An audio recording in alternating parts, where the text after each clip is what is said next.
What is your retirement plan?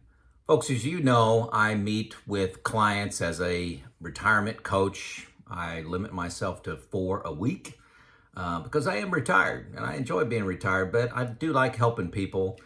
I also interact with people in the YouTube comments and also via email.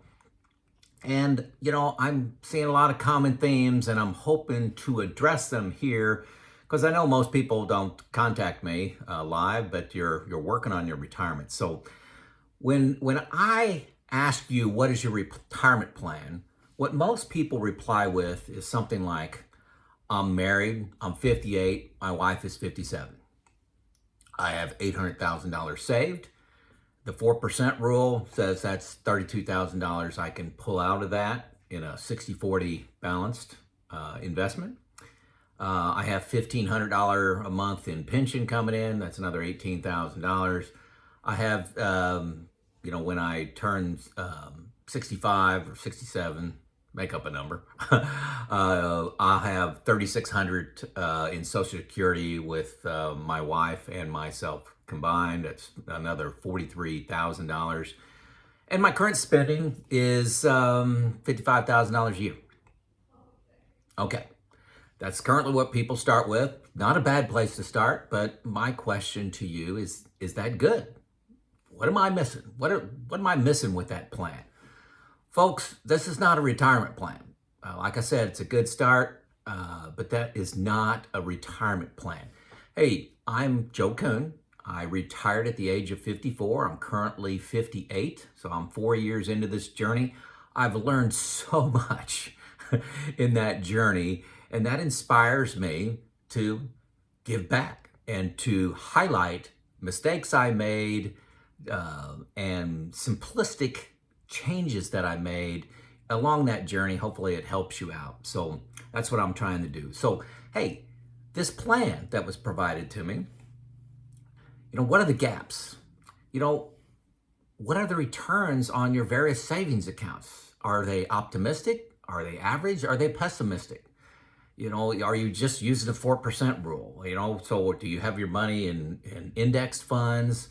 What if the index funds do great? What if they do poor? What if they do average? Where does it fail at, and where do you exceed your plans where you may have a tax problem? That variability is not in this plan that was laid out.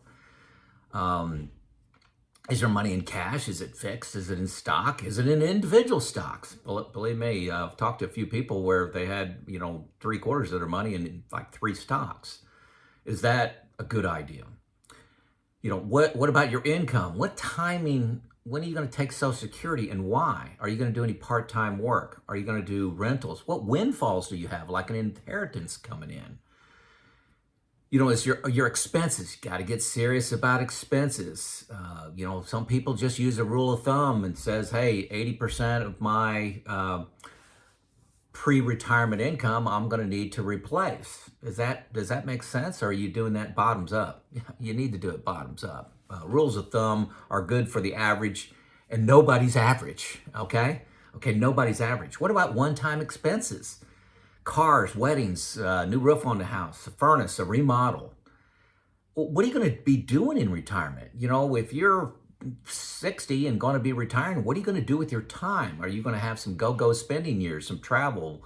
You're going to take 5 vacations a year. When you slow down, what's slow down travel or slow down spending look like once you turn maybe 75? What's that look like? Taxes. Almost everybody misses taxes. For many of us, it's our number one expense. What's the projection of the tax brackets you're going to be in 10, 15, 20, 25, 30 years into the future?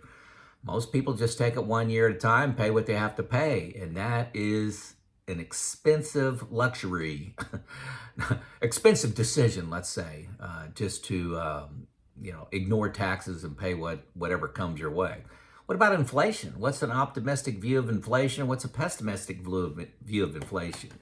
You got all these variables going on and you're juggling them all at the same time. And you need to know where your plan is going to fail. I call it stress testing your plan. Your plan and my plan, I promise you, I know my plan is wrong. Life happens. It's wrong within 3 months of when I put the ink to it, sign my name to it. It is wrong. Life happens.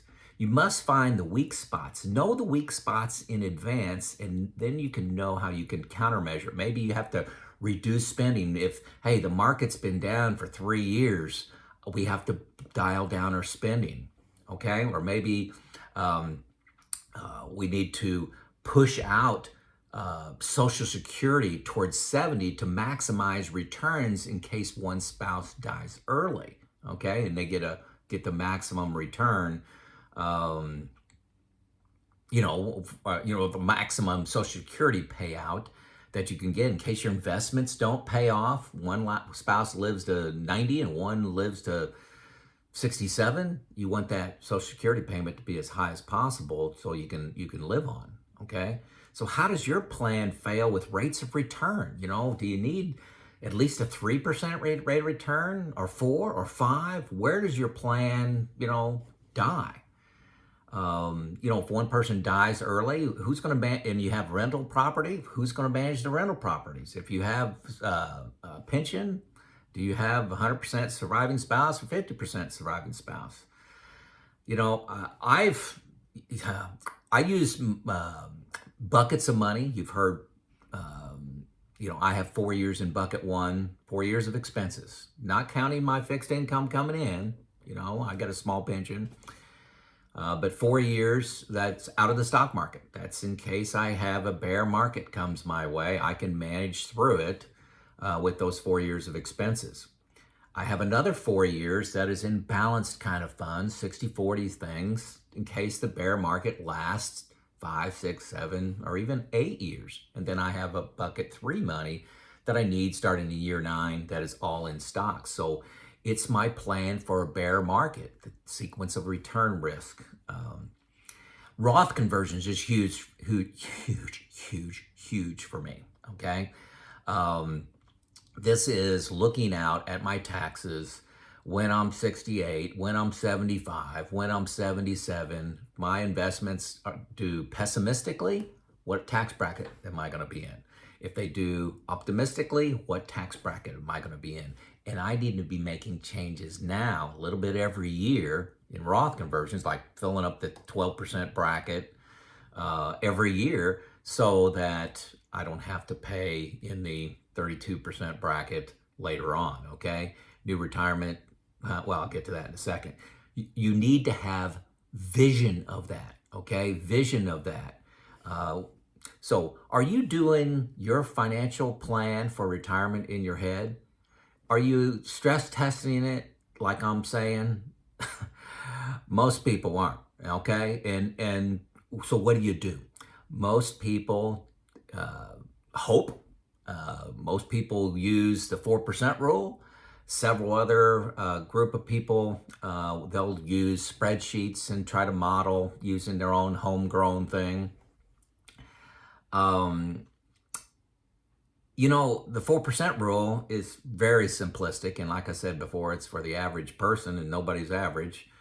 It can cause you to grossly underspend or grossly overspend. It assumes a flat spending rate, like your expenses just are going to be 4% adjusted for inflation. And I think that's been debunked, that doesn't happen.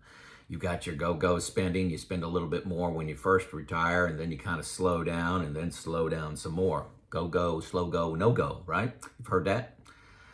I've spent hundreds of hours modeling all this pre-retirement. Okay, so I'm 53 at the time, and I'm just going 52, just doing all kinds of modeling. Got all these spreadsheets, and they all have a little different philosophy, and I've had some errors in them. But since I had so many models and was spending so many hours, I would, just make sure that they all work together, and gave me a similar answer. And I still use one of those spreadsheets that helps me manage my buckets. But what has been a game changer for me, and I hear it in the comments almost 100% of the time, I would say 99.5% of the people that comment on a comprehensive software package that I recommend, it's overwhelmingly positive. I use New Retirement, and there's a link below. It's the first link you come to. That'll give you 2 free weeks of New Retirement, so you can get a feel for how it works. It's free, 2 weeks, 2 weeks free, and it's $120 after that. I have bought this the last 2 years. Okay, I bought it myself, and it would have reduced hundreds of hours of me stressing, me making models, not knowing whether they're 100% right. It would have reduced that to about 2 hours. It juggles all the variables. It uses intelligence, artificial intelligence to improve your plan, suggest things to you about time into Social Security, doing Roth conversions. It looks for errors that you may have, overlap in expenses, overlap in income that doesn't make sense. It asks you, hey, is this right?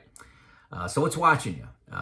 It's a pretty smart system. I really like it. Coaching on timing of Social Security, like I said. Roth conversions gives you coaching. Will actually tell you to the dollar how much to do a Roth conversion in what year to take them in to fill up the brackets. So it's outstanding. Confidence that comes from New Retirement is priceless. And I'm telling you, worth a lot more than $120 a year. My cadence, what I do is once a quarter, I load up New Retirement with my current balances and savings, my current expenses, and then I stress test again. I go through and I change make an early death, I change time into Social Security, I change rates of return, and it's really simple. In New Retirement, you just click optimistic, pessimistic, and average, and it just gives you all those different graphs. Super, super convenient. But that's what I do once a quarter. I look at my buckets once a quarter at the same time. I probably spend maybe 4 hours, maximum of 4 hours once a quarter. And I look at my buckets. Do I have 4 years in bucket 1? Do I have 4 years in bucket 2? And what's my return going on in my bucket 3? And do I want to make any changes? And I decide based on where the market's at, do I refill bucket 1 and 2? Most of the time, vast majority of the time, I do nothing. So anyway, so I look at expenses, do my New Retirement. That's my cadence, about 4 hours once a quarter. Manage all this myself. I can't imagine going through my retirement without the New Retirement software package and relying on my spreadsheets, my rules of thumb, without stress testing. I like knowing I'm going to be right. And if I'm not going to be right, I'd like to know where I'm going to fail so I can keep an extra eye on that. Like, for example, if inflation runs high for a few years, I may need to dial back some things, some expenses. But is your retirement plan too simplistic? Is it based on hope? Is it based on a rule of thumb? I sure hope not. Check out the link below, folks. This is Joe out.